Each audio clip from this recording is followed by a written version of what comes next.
Nah, ikhwafillah sekalian, di hadis yang pertama tadi, Nabi Shallallahu Alaihi Wasallam ketika dihadiahi, yaitu oleh Abu Jaham bin Hudzaifah, yaitu berupa kain dari Syam yang dia itu ada gambarnya, kan begitu? Ada hiasannya, ada gambarnya seperti itu, ya. Ya kemudian Rasul Shallallahu Alaihi Wasallam merasa terganggu, ya, sehingga beliau mengatakan, ya, kepada Ibunda Aisyah radhiyallahu anha, "Ruddi hadhil khamisah ila Abi Jahmin." Ya, fa inni nadhartu ila alamiha fi sholati fakada yaftinuni. Kembalikan ini khamisah ini kepada Abi Jaham, karena sesungguhnya aku melihatnya, yaitu melihat apanya? Hiasannya itu di kainnya tersebut, ya, gambarnya itu di kain tersebut di dalam salatku, maka hampir-hampir saja itu memfitnahku. Seperti itu. Hampir-hampir saja kekhusyuanku terganggu. Kata Nabi sallallahu alaihi wasallam. Itu hadis yang pertama, hadisul bab di bab ini.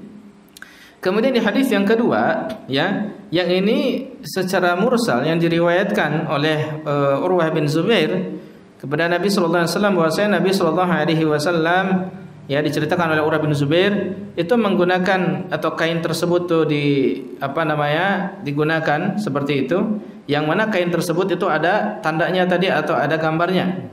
Tapi kemudian Nabi sallallahu alaihi wasallam mengembalikannya, yang melalui Ibunda Aisyah, atau beliau langsung yang mengembalikannya kepada Abu Jaham.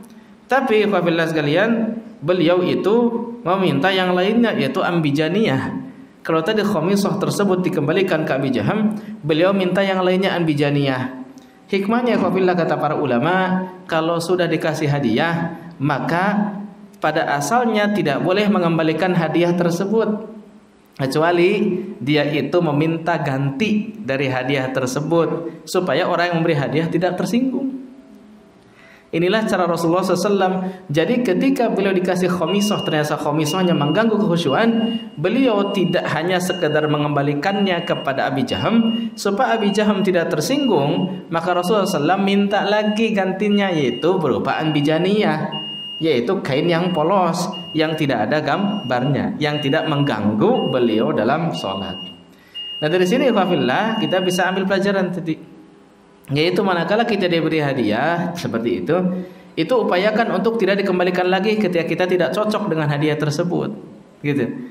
Ya, akan tapi kalau mau mengembalikannya, minta gantinya. Misalkan, nih saya kurang cocok dengan ini. Ya, ada nggak gantinya? Ini kan mobil Ferrari nih, ganti dengan Bugatti Veyron kalau bisa, misalkan, gitu kan? Maka demikian, silakan. Ya, ini adalah adab dari Rasul Sallallahu Alaihi Wasallam ini. Ya, mengajarkan kepada kita. Beliau sudah dikasih hadiah nih oleh Abi Jaham, kan begitu?